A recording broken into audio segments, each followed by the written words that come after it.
우리가 예레미야 말씀을 묵상합니다. 오늘 이 아침에도 우리에게 주시는 귀한 하나님의 말씀 안에서 주님의 선명한 음성을 듣는 저와 여러분 되시기를 간절히 소망합니다. 우리가 세상을 사는 동안에 하나님의 말씀은 계속해서 우리에게 들리워지고 있습니다.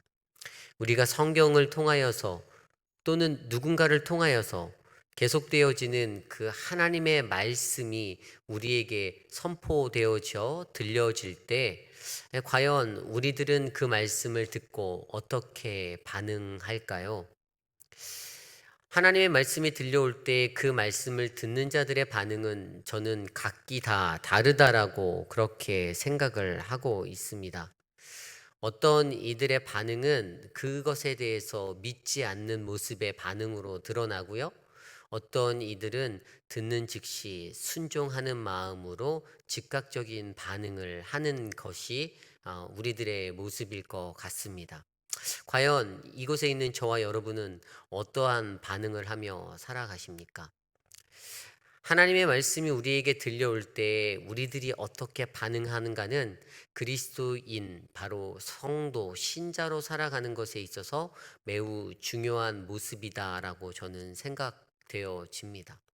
그리고 오늘 우리가 읽은 말씀, 예레미야 32장 1절에서 15절까지의 말씀도 그러한 반응의 모습을 보여주고 있습니다. 오늘 1절 말씀을 살펴보면 유다의 시드기야 왕 열째 헷곧 느부갓네살 18째 해에 여호와의 말씀이 예레미야에게 임하였다라고 설명하고 있습니다.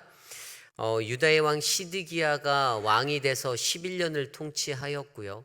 그리고 실질적으로는 오늘 이 본문에서는 열째 해라고 말하였기 때문에 그 배경은 이미 바벨론이 예루살렘 성을 뒤덮어서 포위하고 있는 상태의 상황을 우리는 알 수가 있습니다. 원래 말씀에서 나와 있듯이 남유다의 예루살렘 도성을 바벨론이 포위하고 토성을 쌓고 그렇게 나와 있는 것은 바로 시드기야 왕의 9째 해부터 시작된 일이었습니다. 그랬기 때문에 오늘 이 순간은 이미 적군들이 예루살렘 성을 다 에워싸고 토성을 쌓고 그러한 공격들이 한창 되고 있는 상황 속에 하나님의 말씀이 예레미야에게 임하였다라고 우리는 이해할 수 있죠. 2절 말씀에도 그 배경이 나와 있습니다. 어떤 배경입니까?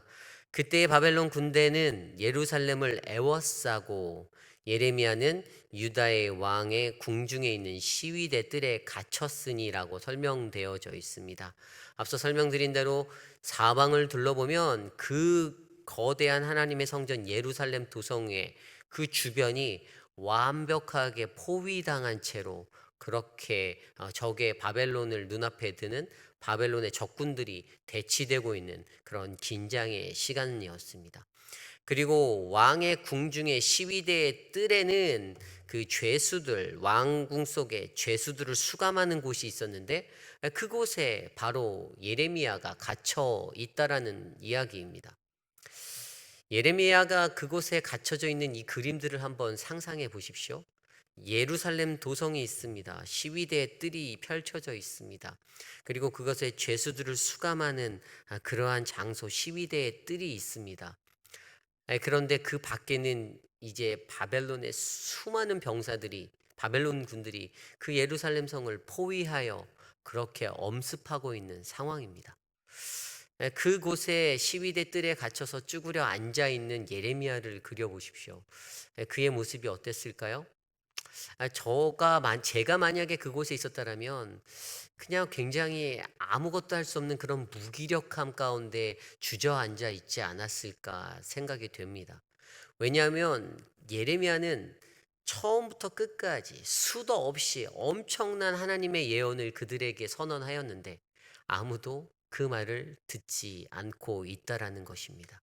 도성에 있는 그 어떠한 자들도 예레미야의 말에 귀 기울여 다가가지 않습니다.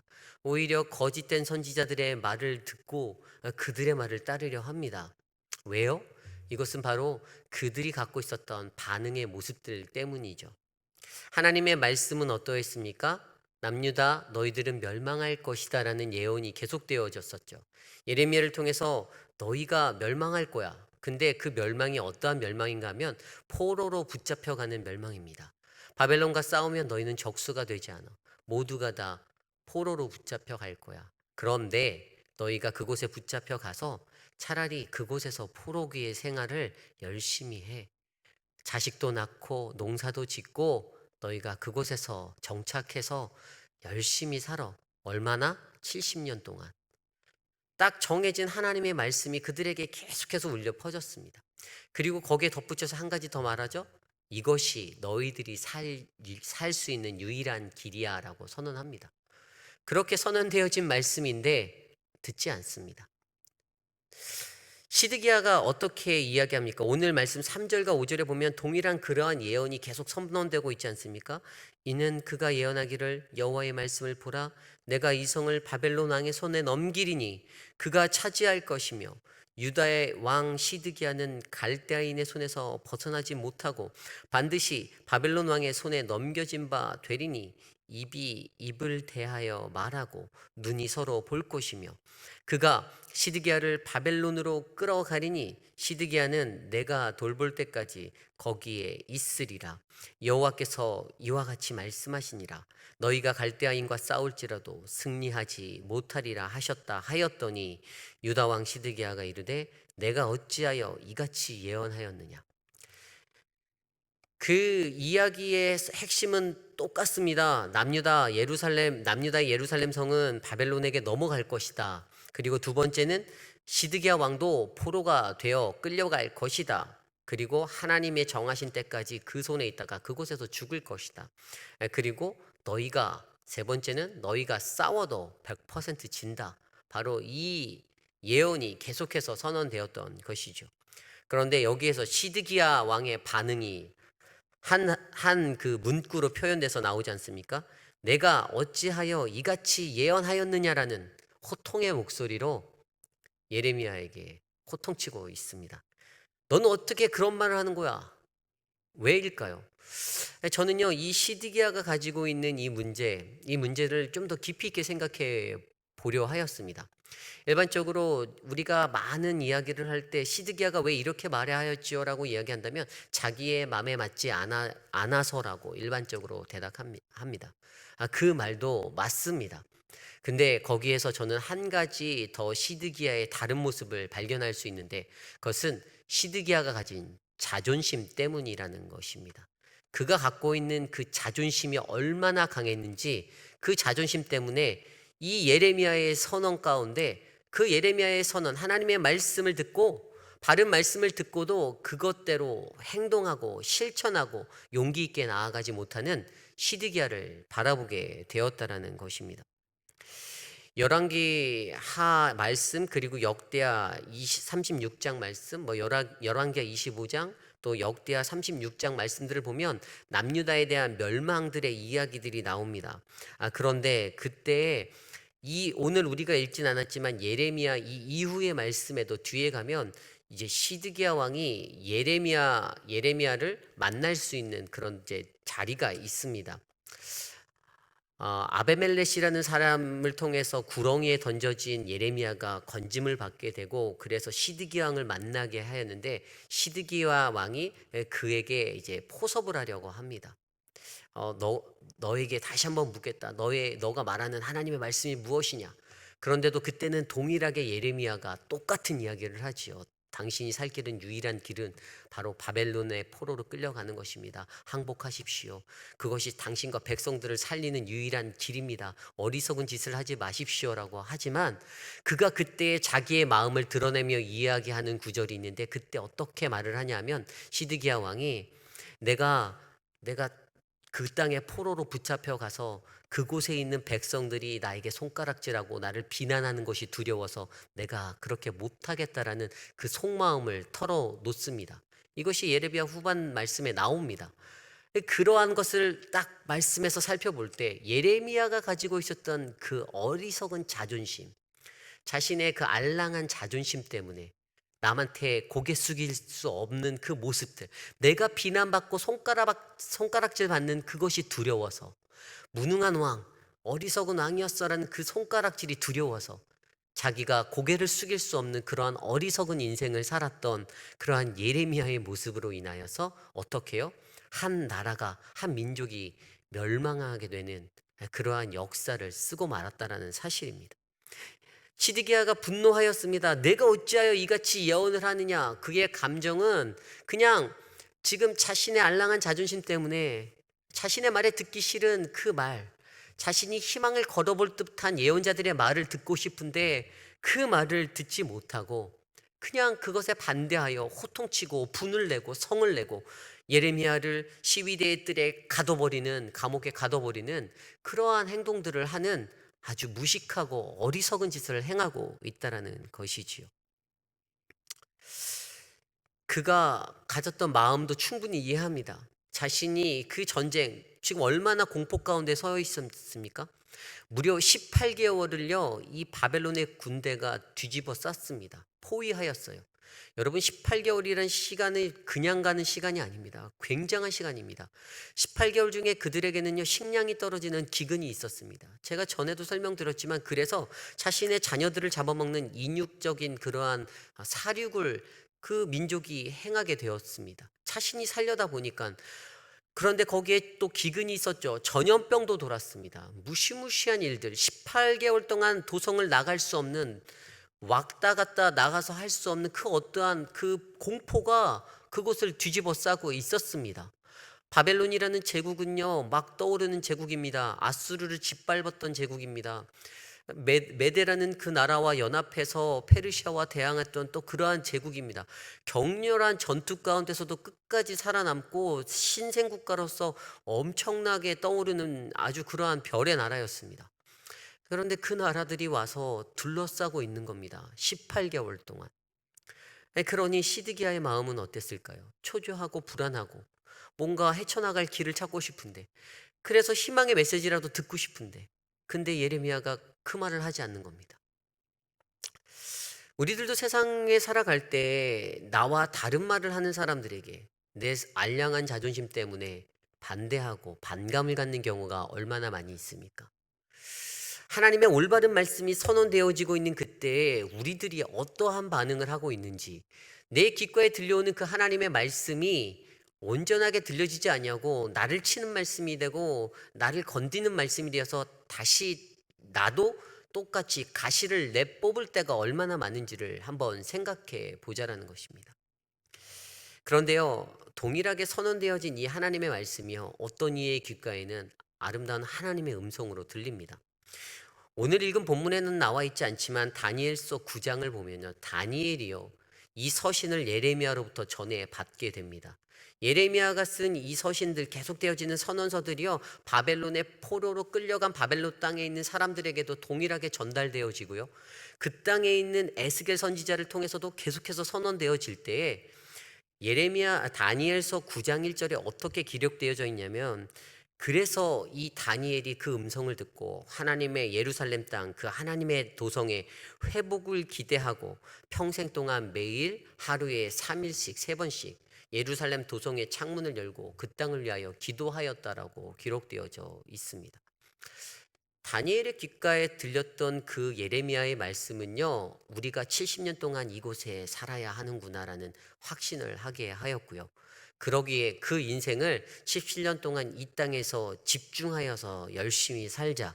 하지만 내 정체성을 잃지 않고 내가 하나님의 백성임을 잃지 않고 살아가자라는 그러한 믿음의 행실로 낫게 하였다라는 사실입니다. 그것들이 기록되어져 있는 게 다니엘서 아닙니까? 바벨론이라는 나라가요, 교육이라는 것들, 특별히 그 포로로 잡아간 사람들의 이데올로기를 교육시키는 것에 집중하였어요. 그런데 반면에 하나님의 백성으로 살았던 다니엘과 믿음의 사람들이요, 그 교육들도 극복해내고 오히려 하나님의 올바른 그러한 마음으로 세워져서 그 땅에 꿋꿋이 세워져 있었기 때문에 그들이 문화적으로 그 모든 것들을 이겨내고 다시 돌아와 남유다의 예루살렘에 돌아와 하나님의 도성을 다시 회복할 때에 다시 한번 크게 쓰임 받을 수 있는 사람들이 되었다라는 것입니다. 하나님의 말씀이 들려질 때에는 그 말씀이 그들에게 어떠한 모습으로 들려지는가? 또 그 말씀에서 우리가 어떻게 반응하는가는 이렇게 다양한 모습으로 나타날 수가 있다라는 사실입니다. 그 뒤에 나오는 6절 이후의 말씀에는 어떤 것입니까? 예레미야의 귓가에요, 하나님이 말씀이 임하였는데 내 숙부 살룸의 아들 하나멜이 너에게 와서 그가 갖고 있는 아나돗에 있는 밭을 사라라고 이야기할 거라고 말씀해 주십니다. 동일하게 그 다음 절에 진짜로 그가 갇혀 있는 그 시위대 뜰로 그 하나멜이 찾아와서 당신에게 기업 물을 권리가 있고 당신에게 그 능력이 있으니 내 땅을 사십시오. 그가 경제적으로 어려웠는지 모르겠습니다. 어려웠겠죠. 그런데 그 땅을 사라라고 이야기합니다. 근데 돌아가는 시국을 보십시오. 전쟁 중에 있습니다. 나라가 곧 망할 겁니다. 여러분이라면 그 땅을 사시겠습니까? 근데 하나님의 음성이 그 땅을 사라라고 들리워졌다라는 것입니다. 국가의 위기 상황 가운데서 전혀 쓸모없는 것에 투자를 해야 하는 이러한 말도 안 되는 그러한 상황? 근데 하나님의 말씀이기에 예레미야는 순종하였습니다. 예레미야가 이 땅을 순종하였던 것은요, 하나님께서 그에게 자신이 이 땅을 다시 회복시킬 거라는 그 징표를 보여주시기 위함이라는 것이죠. 내가 70년 뒤에 너희들을 다시 이 땅에 돌아오게 할 때 너희로 하여금 다시금 회복하여 주시고 그 땅에서 번성케 할 것들을 약속해 주겠다라는 그 징표로 바로 오늘 예레미야에게 그러한 것들을 보여주시는 겁니다. 그래서 예레미야가 고대 통상적인 그 거래를 하는 절차를 그대로 받아서 증서를 쓰고 또 봉인을 하고 증인을 세우고 은 17세계를 지불하고 뭐 이렇게 해서 그 땅을 매입을 하게 됩니다. 그리고 그것들을 다 증서로 해서 바룩에게 붙여서 보내고 이러한 것들을 그대로 순종하고 살아가고 있었습니다. 이 뜰에 시위대의 뜰에 갇혀서 감옥에 갇혀 있는 그의 마음, 아까 제가 처음에 설명드렸지만 그에게는요, 저는 고독이 있을 거라 생각이 되었습니다. 아무리 외쳐도 아무도 들어주지 않는 그 상황 속에서 오히려 같이 선지자라고 말하는 그들도 거짓 선지자의 선언만 하면서 살아가고, 오히려 저 예레미야는 잘못된 선지자예요, 거짓 선지자라고 손가락질하는 그 상황 속에서 그를 감싼 그 외로움은 엄청나게 컸을 것 같은데, 그가 갖고 있었던 고독은 정말로 컸을 것 같은데, 오히려 그것에 쭈그리고 앉아서 하나님, 왜 나만 이 고난을 겪어야 합니까? 왜 나만 겪는 이 고난이 있어야 합니까? 라고 하나님께 항변할 듯한데도 그는 동일하게 하나님의 말씀을 듣고 하나님의 말씀에 순종하여 땅도 매입하고 또 계속해서 변하지 않는 모습으로 하나님의 말씀을 선언하며 목숨을 바쳐 나아가고 있는 것입니다. 순종하는 사람들, 하나님의 말씀을 순종하는 이들에게 찾아오는 고통이 있습니다. 외로움이 있습니다. 오해가 있습니다. 모함이 있습니다. 진실을 말하나 아무도 들어주지 않는 그러한 상황들이 펼쳐집니다. 그 괴로움들이 있습니다. 그리고 반면에 하나님의 말씀에 반응하지 않는 이들에게도 찾아오는 고통이 있습니다. 하나님의 말씀이 들려지나 그 말씀을 내 맘대로 나의 알량한 자존심 때문에 붙잡고 살아 인정하지 않고 순종하지 않는 불순종하는 자들에게는 하나님이 주시는 심판의 자리로 이끌려 간다라는 것이죠. 그래서 시드기야 왕의 결말이 어땠습니까? 포위를 당한 그 도성 사이로 쪽문으로 도망가서 가는데 갈대아 사람들에게 붙잡혀서 바벨론 왕에게 넘겨지고 그의 그 어린 아들, 바벨론에서 잡혀서 갔을 때 그의 마지막에 죽음의 나이가 32세입니다. 그가 21세부터 11년을 통치하였으니까 32살에 그 젊은 나이에 죽었는데 그의 자녀들이 얼마나 어렸겠습니까? 자기가 보는 눈앞에서 그 어린 자녀들이 다 죽임을 당하고 그 또한 두 눈이 뽑혀서 질질질질 바벨론까지 끌려가고 고문당하고 비참하게 있다가 죽는 모습. 그런데요, 이것의 완전히 반전적인 이야기가요, 열왕기하 25장에 가면 여호와긴이라는 2차 포로기에 잡혀간 그 왕의 이야기가 나와요. 그가 잡혀간 지 37년 만에 포로로부터 해방이 되어집니다. 그리고 왕과 동석하는 은혜를 안게 되고요, 계속해서 대접을 받고 죽는 순간까지 바벨론 왕의 호의를 받으며 여생을 보낸다라고 성경은 기록하고 있습니다. 그가 그냥 포로로 잡혀갔더라면, 시드기야가 하나님의 말씀에 순종해서 포로로 잡혀갔더라면 그의 가족이 몰살당하고 그의 목숨을 빼앗기는 그런 처절하고 비참한 인생을 맞지 않았을 텐데라는 그러한 생각을 해보게 되는 것이지요. 사랑하는 성도 여러분, 하나님의 말씀 앞에 선 우리들, 순종과 불순종의 선택의 기로에 선 우리들, 과연 우리는 어떠한 반응을 하며 살아가시겠습니까? 내가 좀 더 인생을 살았기에, 내가 하나님을 더 많이 믿었기에, 내가 갖고 있는 지식으로 내가 판단하여, 내가 결정하고 그렇게 나아가시겠습니까? 아니면 들려지는 하나님의 말씀에, 어떠한 말씀이든지 그 말씀에 엎드려 아멘하여 순종함으로 하나님, 내 인생을 주님께 위탁합니다. 주님만을 의지합니다. 주의 뜻대로 이루어 주시옵소서라고 나아가며 나가겠습니까? 이러한 선택의 기로에 놓인 수많은 백성들, 수많은 왕들을 바라보고 그들의 멸망을 눈앞에서 목격하였던 예레미야, 그가 왜 눈물의 선지자로 불리는지 아십니까? 예레미야 애가 2장 11절 말씀에 내 눈이 눈물에 상하며 내 창자가 끊어지며 내 간이 땅에 쏟아졌으니 이는 내 딸 내 백성이 패망하여 어린 자녀와 젖먹는 아이들이 성읍 길거리에 기절함이로다. 예루살렘 도성이 마지막에 전복되어서 완벽하게 점령되고 함락되었을 때 그 고대 근동의 전쟁에 뽑은 약탈할 수 있는 그러한 며칠의 기간들이 주어지지 않습니까? 내가 이곳을 점령했다라는 그것의 표시로 약탈과 착취가 될 때 어떤 일들이 벌어져요? 남자들은 다 죽이고 어린아이와 여자들은 다 그렇게 빼앗겨 버리는, 약탈당하는, 겁탈당하는 그러한 위기에 처하는 그 모습들, 그러한 도성들을 불의 화염에 휩싸인 그 도성 속에 어지러운 그런 상황들을 보며 바라보며 애통해하는 예레미야의 고백이 바로 예레미야 애가에 나온 그의 눈물의 고백이었습니다. 그런 심판, 그러한 처참한 모습들, 과연 이 시대를 살아가는 저와 여러분들은 어떠한 모습으로 하나님의 말씀에 반응하시렵니까? 오늘 이 하루를 살아가시며 우리에게 주시는 하나님의 마음, 그 말씀의 의미를 진정으로 깨달아 하나님의 뜻대로 반응하며 살아가는 우리들 모두가 되기를 간절히 소망합니다.